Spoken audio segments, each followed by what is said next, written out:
నేను ఎందుకు ఇలా బాధ అంతా ఏంటి, ఇలా ఆక్రోశం ఏంటి? పొంగులేటి శ్రీనివాసరెడ్డి గారికి బ్రహ్మాండంగా ఈ ప్రభుత్వం వచ్చిన తర్వాత కొడంగల్ లిఫ్ట్ ఇరిగేషన్లో 4,000 కోట్ల రూపాయల ప్రాజెక్టులు ఇచ్చారు.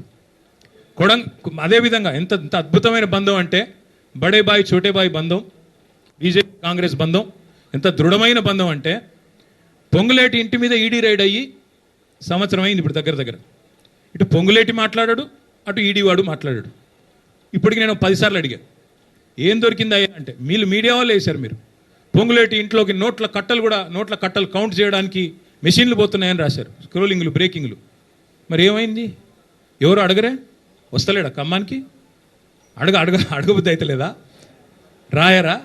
అడగరా?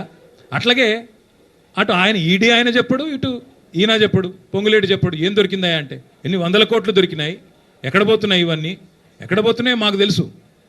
నీళ్ళేమో చంద్రబాబుకు, నిధులేమో రాహుల్ గాంధీకి, తెలంగాణ ప్రజలకు మాత్రం బూడిద.